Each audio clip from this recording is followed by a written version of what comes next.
In today's clip, I'm going to go off the script a bit, simply give a more or less off-the-cuff response to a social media comment that I saw about greed, the ultra-wealthy, and how it relates to the rest of us in the context of income inequality in our modern age.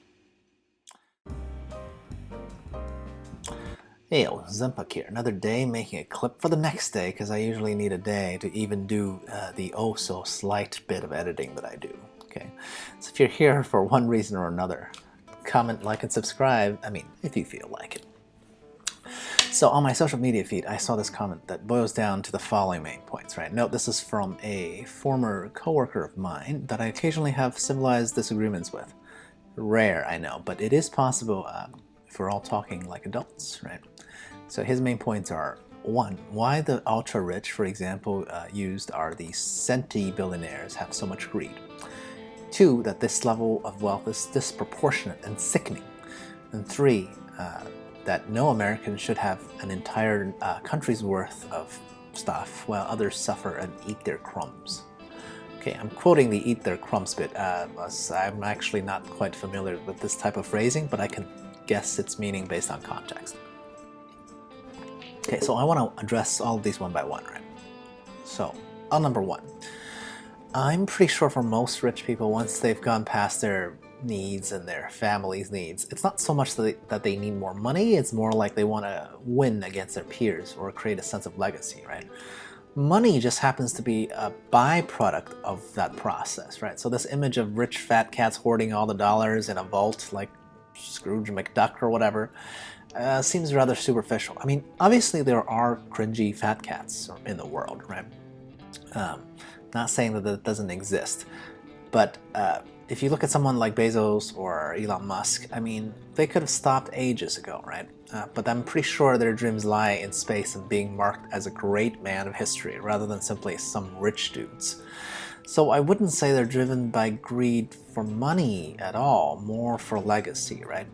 I could also talk about this from a personal perspective, because I'm currently just regular person rich. Okay, billionaire, nowhere near billionaire.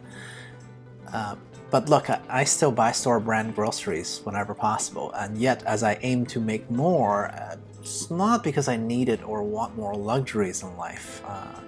It's simply to create something that's going to last, right? Like a legacy, maybe locally in my small community perhaps, because, I know that I'm a small fry in the grand scheme of things, but relative to what I can do, I still want to do more, right?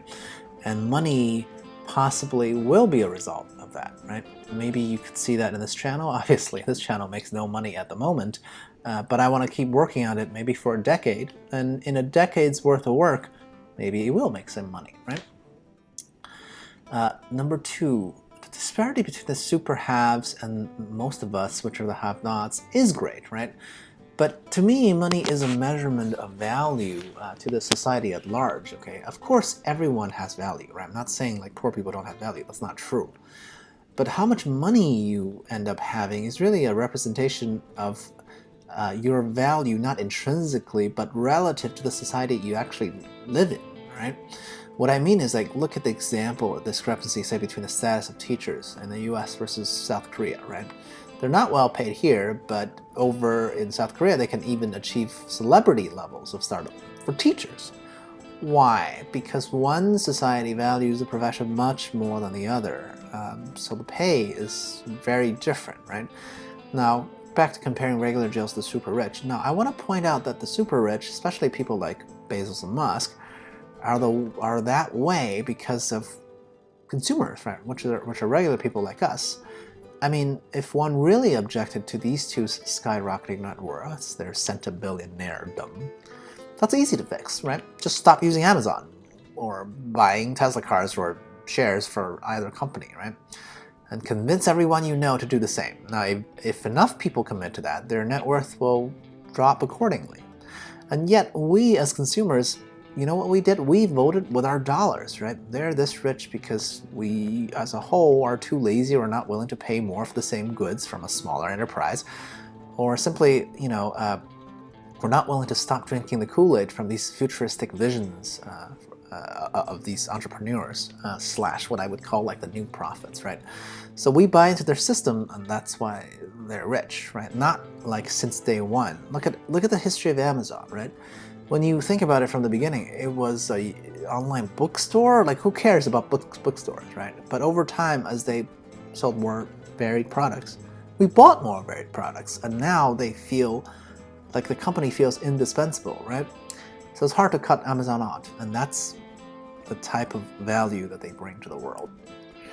Right, the third objection or comment that I want to respond on, this one bothers me probably a little bit the most, right? Which is drawing some kind of relation between why the super rich is connected, or how it's connected to the rest of us who only have crumbs, right?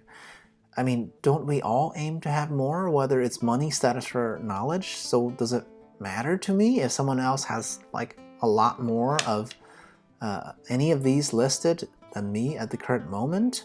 Now, I'm not saying income inequality is good, okay? It is not, to be fair, it's definitely not good. But from my minuscule personal perspective, if I have enough, whether you want to call it crumbs or not, isn't that enough? And it is?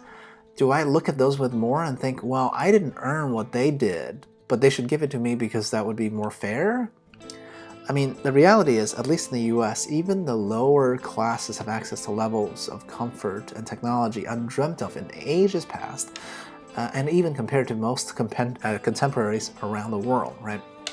Of course we should strive for more, but why must we compare ourselves to the extreme other end, right? Wouldn't it be more useful to compare ourselves to the versions of ourselves from like a day ago, a month ago, or a year ago?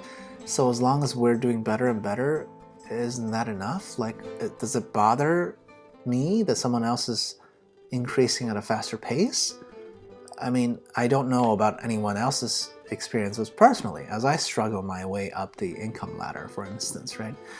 Never once has some super rich person stood in my way and snatched my living out in front of me. I mean, maybe I just didn't know better, right? Maybe they were doing that, I didn't know. If you think that's the case, please comment below and educate me. I'm open to criticism, right? Again, at some point, I'm sure to give a more critical view of the actual issue of income inequality, which I repeat, I do not think is good at all. But at this stage and this age, when I see the super rich, I feel like I know why they're that way, right? It's because they've brought tremendous unforeseen levels of value to this society, right? Which is getting more globalized. So really, they're bringing value to almost the entire world.